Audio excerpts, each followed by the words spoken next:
This is an article from The Atlantic by Michael Schumann. By the way, Michael Schumann is a guy who wrote a tweet, an infamous tweet, who said Xi Jinping should really watch Hamilton, the Oh play, yeah. in order to understand American democracy. And maybe if you actually watch Hamilton, you will actually understand how to interact with a democratic government that allow him to win friends rather than alienate them. I mean, like, that's such a ridiculous tweet. But anyway, so it's not surprising that he's giving this like brain dead take. And the idea of this article is that the overcapacity of the Chinese economy is bad for everybody. It's bad for the people in the West, bad for the consumers who somehow now have to purchase those cheap, affordable goods, and it's bad for the Chinese worker. I mean, this is just gaslighting now. Like it's like I saw the QTs, the quoted tweets, and the comments. It's overwhelmingly people are just making fun of him because this is. I mean, like, how do you come up with this, right? Like this guy says, it's this guy says it's fascinating watching U.S. elite and policymakers try to navigate the following contradiction. China's AI field productivity boom is taking everyone down. Number one. Number two, the coming U.S. AI field productivity boom that is driving the U.S. stock boom won't hurt the U.S. employment at all. Right, so a lot of this. By the way, a lot of this China bad narrative, including talking shit about Chinese AI, actually is funded by U.S. AI firms, OpenAI, who are paying people to say bad stuff about Chinese AI. At the same time, they want you to believe that somehow the American AI, once it's cheap, super intelligent, it's going to be great for everybody, great for American workers, which is complete bullshit because the whole premise of American AI is based on the premise they're going to replace millions of white-collar jobs. And Warwick has a good take. He says these clowns hate abundance as it denies capital and its political elite with the capacity to extract further rent. And this is the difference between the Chinese model and an American model, by the way, because American model, especially the in the latest AI bubble, the idea is we will innovate in order to build a monopoly, and then we can collect rent. That's a whole model of OpenAI.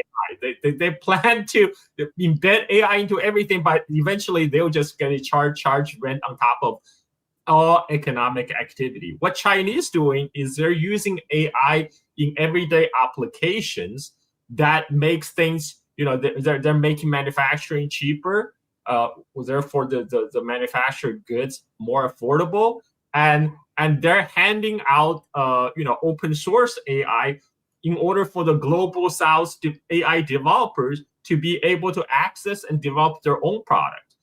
Which is not OpenAI is doing, because like OpenAI, they're going to charge your arm and the leg, and Anthropics also. Yeah, that's right. I mean, they said openly, they said that they want to collect the data, human data that was created by other people, and then resell it to us like a utility, like reselling intelligence like electricity.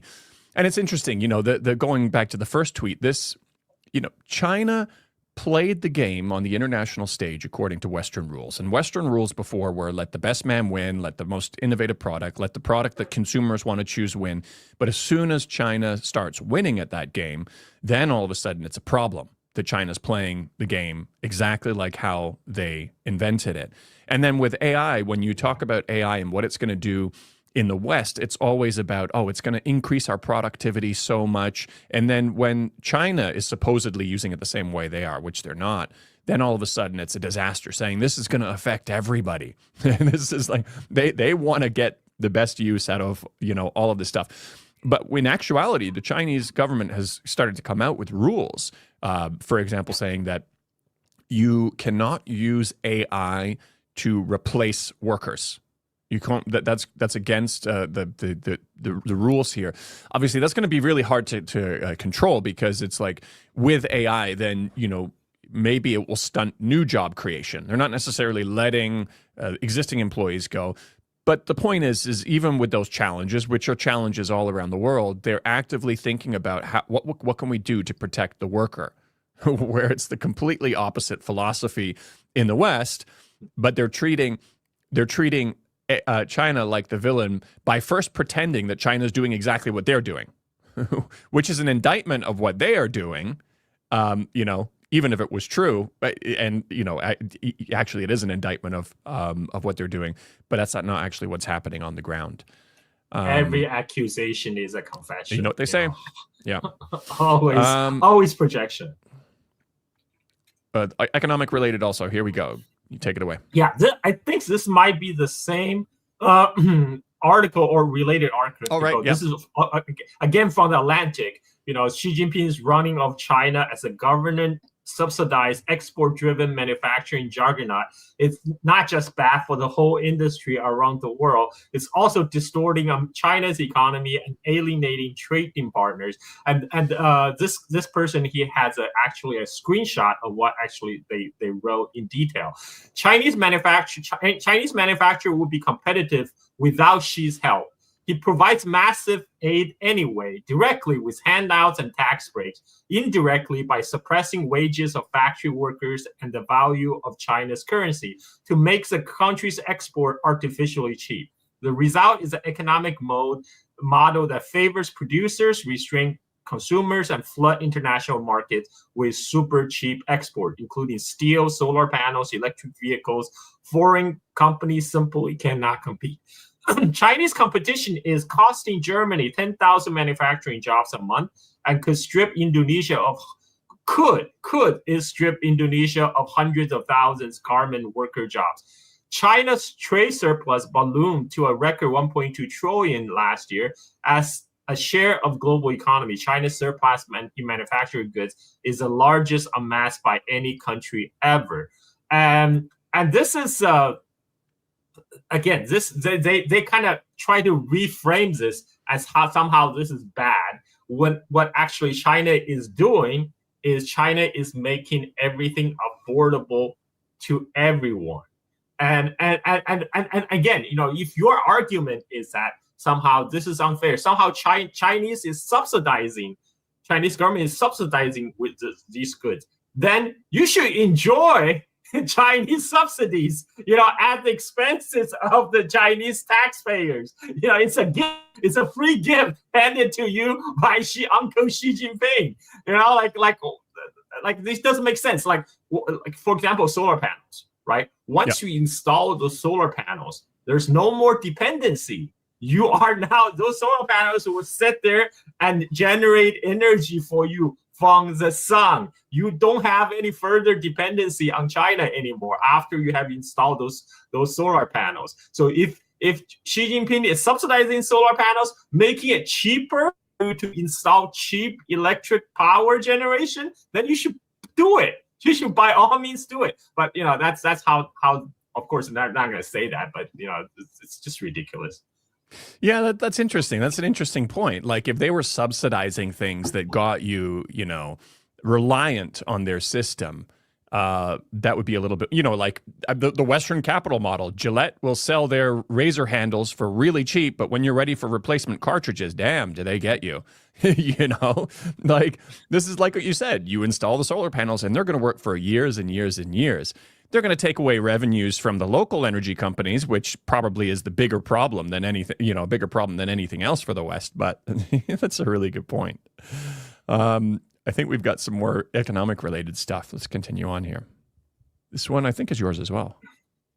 Okay, so this guy is saying, in the 16th century Spain, confronted with Ming Dynasty overwhelming production.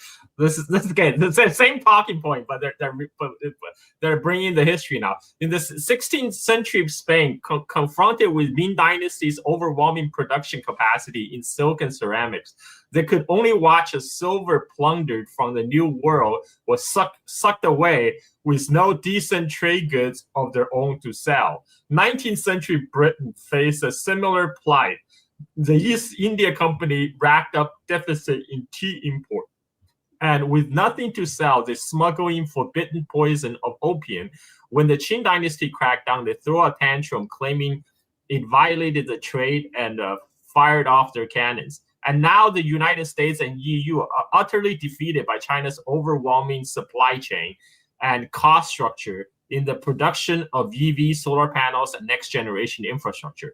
When Mark Andreessen and other tech optimists staged their reality show proclaiming Silicon Valley innovation could conquer the world, the foundation of the Western manufacturing has been completely hollowed out. Unable to win on their own merits, with nothing to sell, this is precisely why they invoke the Roy Cohen school of ironclad rules. Who never admit defeat under any circumstances, right? The rule, and frame the opponent as a criminal, and they now trying to embed this comically over the top logic into international law, that overproduction threatens global peace and it is a crime. I mean, it's well said. Very well said. Yeah, I mean, planning for an export market is a reasonable thing. And you know what? Isn't the U.S. Their CHIPS Act, their Inflation Act, it's all subsidizing their local domestic production also. They're trying to do the same thing, but probably on a far smaller scale because too much of their national GDP is dedicated towards the military. Now imagine if they changed their priorities like China. Instead of going around the world and fighting wars, say, okay, all right, we'll compete at the same game and we'll play this game. Obviously, they're making it sustainable somehow, but yeah, it's a good response there. Now we have still economic related China high tech. Here we go. Okay, so this is from the Economist, which is another imperialist apology rag. Yeah. And it says China's high tech boom is leaving much of the country behind. That could make starkly unequal country even more so. Like, are you kidding me? And this guy tweeting out, Jonathan Chen, I think he works for Wall Street Journal. I mean, it's incredible for American to tweet something like this, especially when the whole premise of American AI is going to make the American society even more unequal by having a bunch of tech overlords ruling over basically a feudal basically ruling over tech feudalism.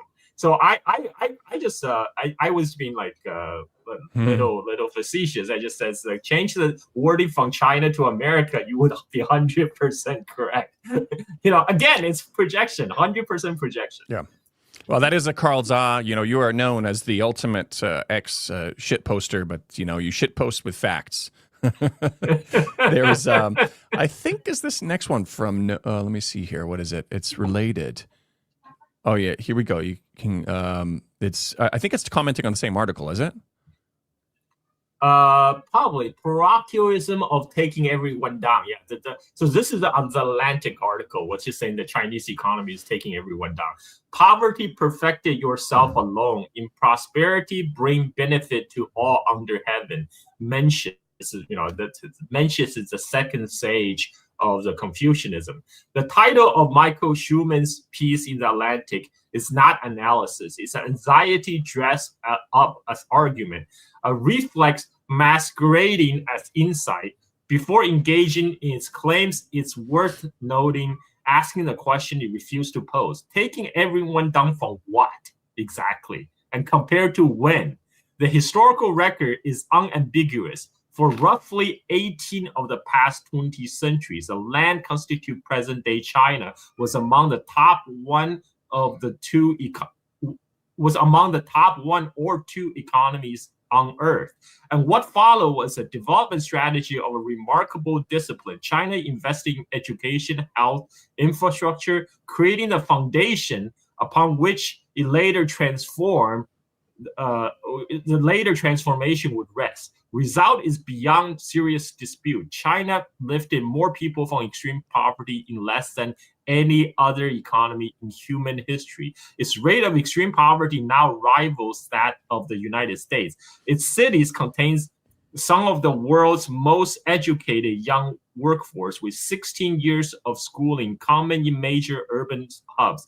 Its universities rank by methodology with no stakes in Chinese prestige, appearing regularly among world's best STEM fields. China is not merely manufacturing cheap goods, it's producing scientists, engineers, and innovators at a scale that reflects aspirations of 1.4 billion people who have every historical reasons to reclaim their place.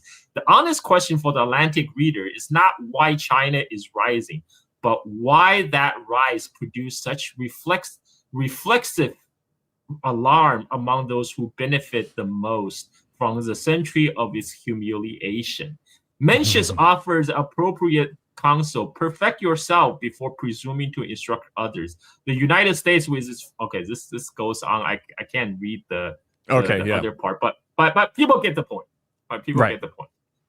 Yeah.